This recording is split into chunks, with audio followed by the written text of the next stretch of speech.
Thank you all for joining us for season 2 of Real Talk with Arlette. This show is about bringing together a diverse group of ladies to exchange ideas and share their experiences on topics that relate to all women. We will be recording our whole second series via Zoom because the health and safety of our guests is of utmost importance. I've also decided to dedicate the entire second season to a topic that has certainly impacted my life, as well as many of the women's lives that are in my circle. And that topic is cancer. And let me tell you, y'all, it ain't for wimps.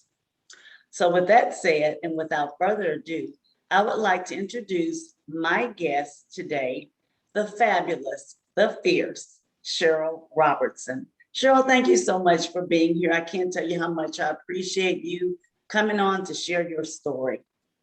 Well, Arlette, thank you so much for having me. Well, I tell you what, we don't have much time, so let's have some real talk, shall we? Yes, ma'am. Okay, so you were not directly, well, I shouldn't say directly impacted because you certainly were, but you did not have cancer yourself. Right. However, your husband was the person that developed cancer. Can you tell us a little bit about how you guys first learned of his cancer? Absolutely. So we were on our 20th wedding anniversary trip. We had taken a trip to Costa Rica and was just in the middle of having a really good time. And he had a fluke, just got out of the pool one day, was wet and slipped and hit his leg or what have you. We laughed about it and continued our vacation. And a couple of days later, he started limping. And when we got back home, he went to the doctor and they ended up giving him an antibiotic for something. And he took that antibiotic with a Coke on an empty stomach Wow. and ended up throwing up blood. Oh, So I was in a meeting with my boss and my phone is just ringing and ringing. And I told her, I'm sorry, my husband is calling and he never calls like this back to back. So something has to be wrong. So I answered the call and he said, hey, I'm on my way to the hospital because I've thrown up a lot of blood. And I said, throwing up blood? And she said, go. So right. I ended up meeting him there. By the time I got there, he was in emergency. Um, and then they transferred us up to ICU. And he was thinking, I don't know why I'm in ICU. I feel fine. After I threw up, I was good.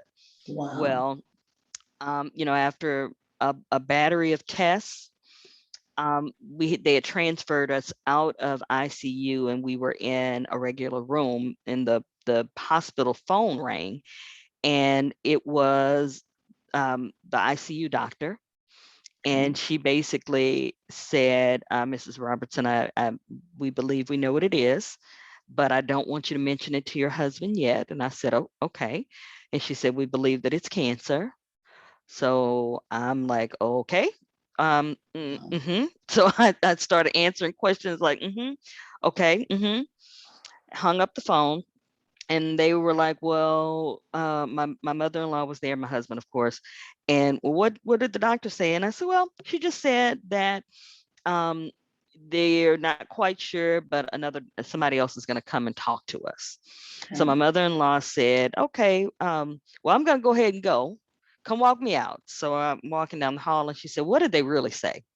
Because you were saying a whole bunch of Yeah. And so I told her and she said, yeah, don't mention anything to him about it Right. until they say it. But when I got back to the room, he knows me, or he knew me very well, just like I knew him.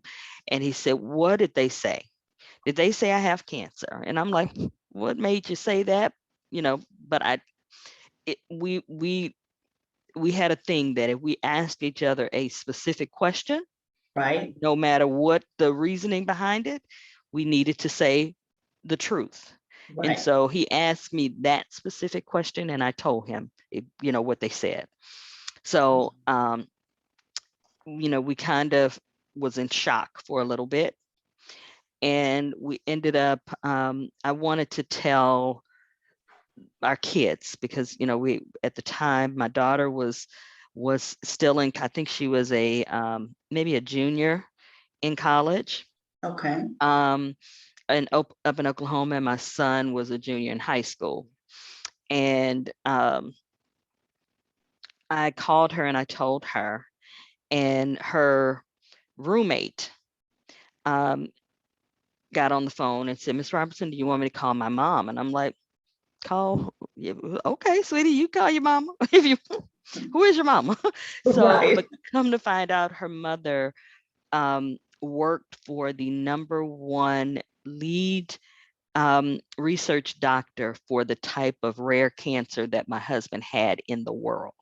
Oh my So we were God. able to get in to see him within 4 days.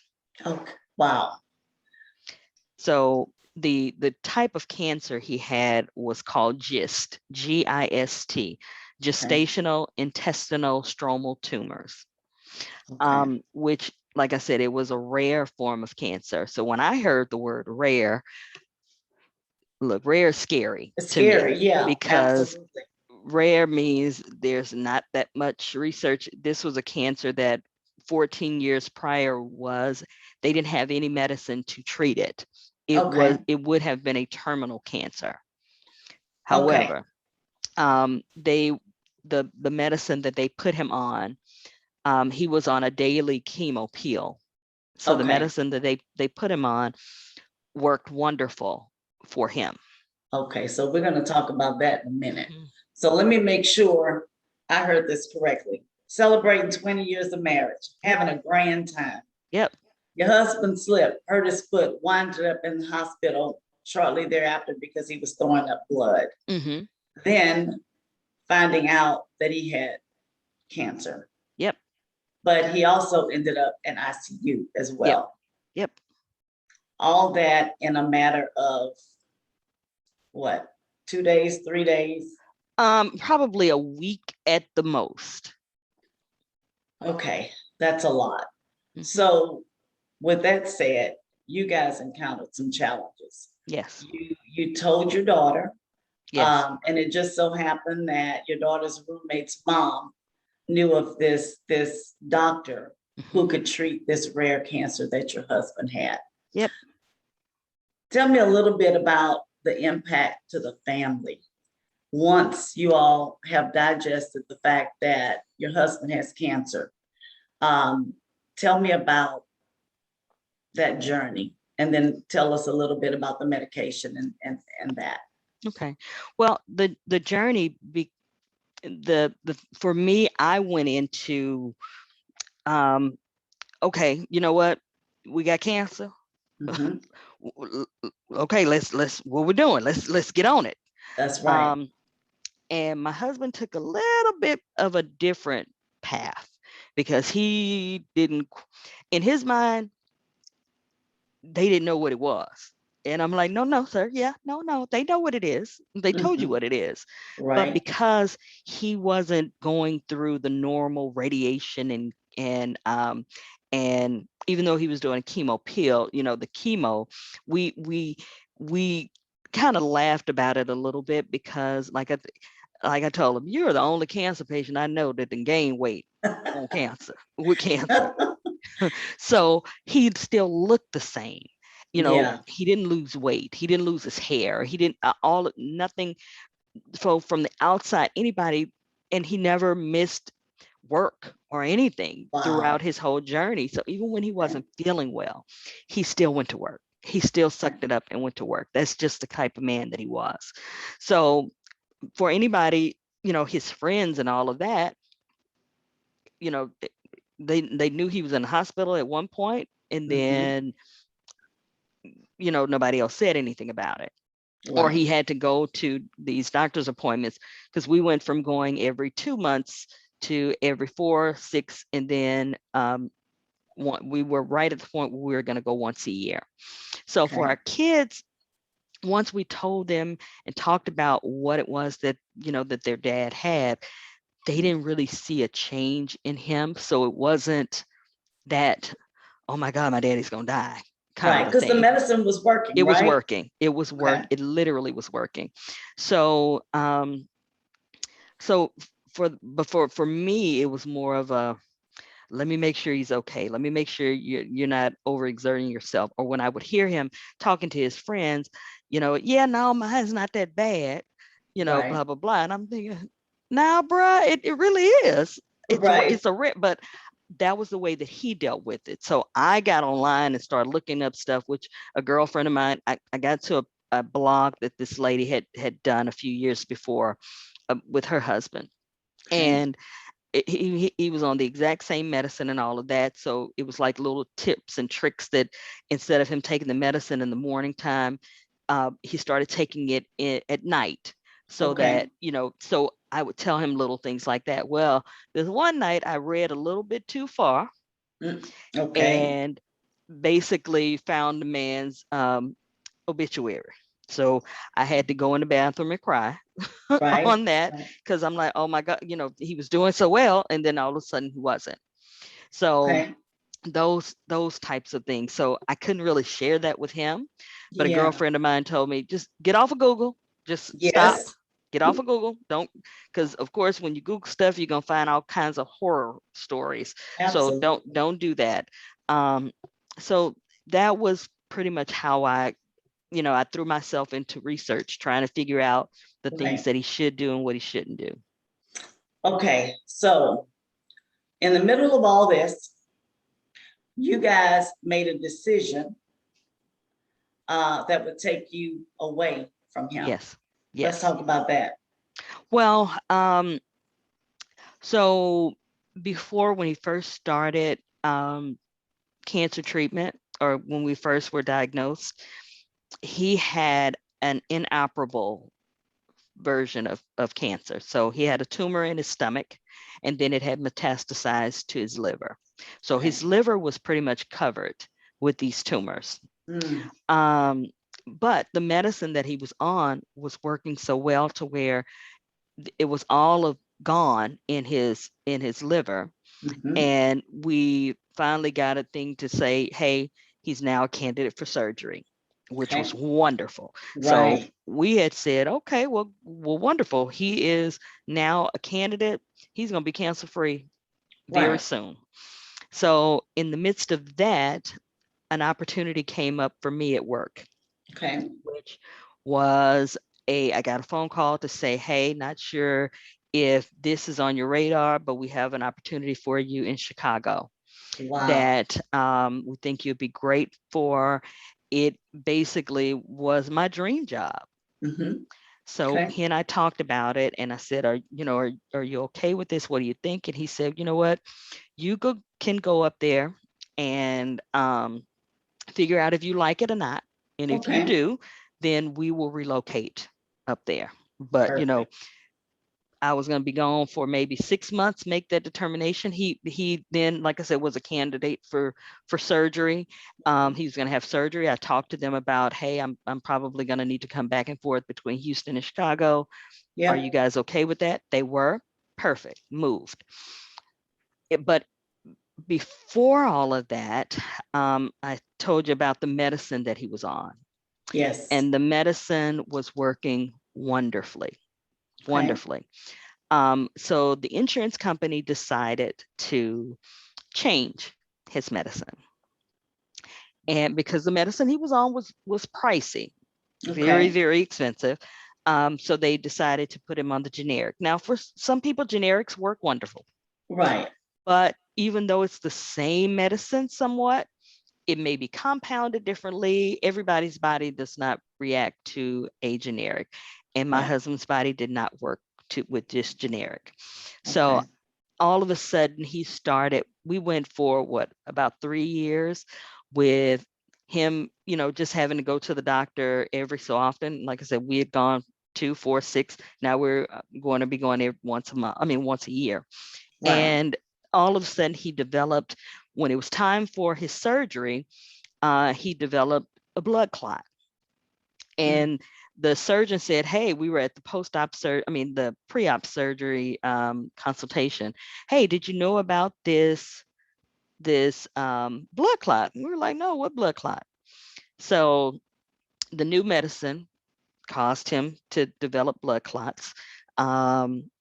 He went from, like I said, only that one initial hospital stay at first Right. to 3 years later, we had, in the course of 8 months, 3 major hospital stays.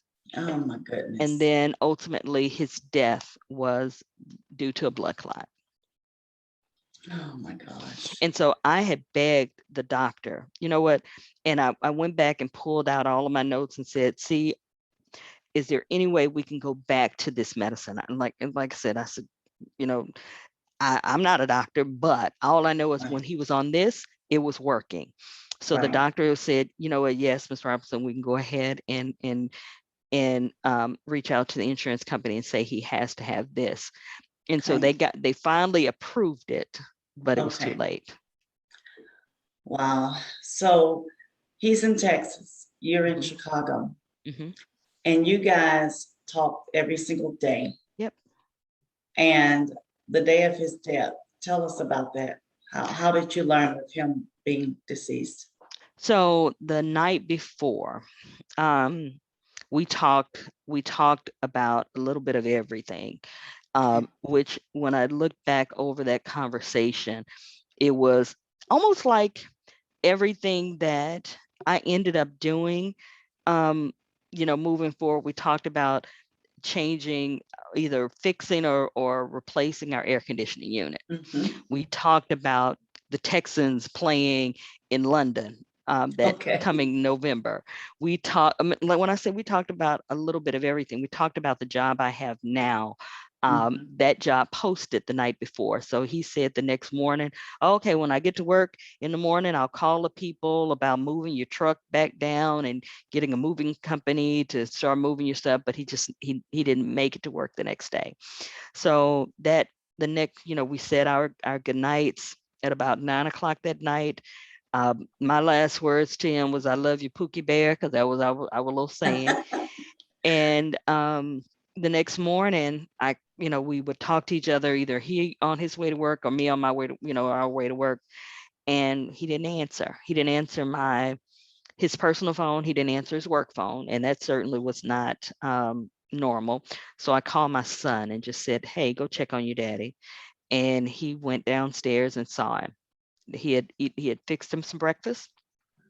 He had eaten his breakfast and was taking his breakfast plates to the sink, and a blood clot hit him and Oh struck God. him right there, by our kitchen table. I So, can't imagine that, Cheryl. I mean, you're in Chicago and your son yep, going downstairs to yep. find his father dead. So 10 minutes later, he called and said, "Mommy," and just, I will never forget the sound of his voice. "Mommy, they said he's gone." And I'm like, "Who is they? Gone where? What are you talking about?" And he had to tell me. But my heart just went out to him. And then as I thought about it a little later on, I didn't realize it that now I'm so fortunate that on either side of me, my neighbors are both police officers. Oh, wow. Okay. So they were already gone to work, but my neighbor, Lisa next door, was able to call one of her retired coworkers who lived around the corner, and she came here and made sure to take care of Prince and made sure to, help with everything. Because I wasn't thinking about it, but this was a crime scene in their eyes. It Mm, was, because they did. Here's a 47-year-old seemingly healthy man who is right. dead, and you know I didn't even think about it like that. Wow. And so, I can just, my phone is just blowing up. I was so fortunate to be at the location where one of the directors, who will forever be, like, I call him my brother from another mother, because he helped me in that moment, because I know I was in shock. Yeah. And that day was the coldest day in the year. and it was the polar vortex. Mm, So I got out on the last flight from Chicago to Houston, because if not, I wouldn't have been able to get out for a couple of uh, days. And he wow. took me back to my apartment and helped me pack and get my stuff together, because he was like, snap out of it, girl. We got to get you on this flight. Oh, what a So blessing. yes. Yeah. Okay, so that is devastating. And surely you guys had to have gotten some counseling. Yes. What support did you get for you and your kids? Well, for myself, I went to a counselor and started talking with her almost immediately. Okay. I got the same for my son, because he needed to talk through it. My Yeah. daughter, I was a little bit more worried about her, because she didn't want to talk to anybody. Nope. Okay. She said she need to.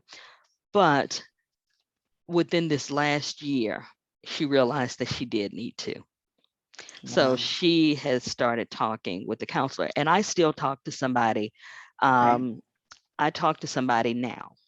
In our community, there's somewhat of a stigma about, people going and talking to a counselor, which Right. we're just gonna pray it away. No, That's no, you need to right. talk to somebody. You need to. There's Absolutely. nothing wrong. And the crazy thing is, I work in HR, and typically I hadn't even really thought about it. I was just paying for this out of pocket. And they were like, no, we have programs for, and I tell people about these programs. And the funny thing is, I didn't even think about it for myself. Of But course not. but Yeah. I recommend anybody that's going through this type of grief or whatever it is, to it's okay to talk about it. It's okay to um your journey is not the same as somebody else's journey. So you can't Right. compare. That's right. So, So, there are 5 stages of grief. I mean, you know that I lost my father, you yes. lost your husband. My father was my person. Mm-hmm. Your husband was your person. Yep. And it doesn't matter what type of loss, everyone goes through the 5 stages of grief. Yep. The Yep. first one being you're in denial, Yep. right? The second one, you're angry. Yep. You're mad that you lost your person. The third one is bargaining. Mm-hmm. Fourth one, depression. Mm-hmm. And then finally you accept. And at any given time, you can revert back You to go in number and out. one. You Yep. go in and out. And grief have no time frame. So at this point, it's been 3 years now since Mm-hmm. your loss. What stage are you at now? You know what? It's funny, because I know that I'm in acceptance, Mm-hmm. because I know, the crazy part is, I know he ain't coming back. I know it. Right. But I'm, at any point I can go into anger. I think depression um has been there, just Yeah. been there, period. Especially when it comes to this time of the year. Yeah. So, I'm right there with you. yep, I'm still lingering between depression and acceptance. So I yep. get it. And then, there was a point where I thought about, because no matter, we were together from 19 to 47. So here in Houston, no matter what street I go down, there's a memory, Yeah. whether it's a funny memory, you know, or there's still days when something would happen and I forget, and I want to Mhm. pick up the phone. Yeah. Or Yeah. my sister we gave my sister his truck, and that truck was sitting in the driveway one day, and I turned down the street and I Mhm. forgot for a quick second. Yeah. Yeah. Well, I know you have a lot to share, and Yep.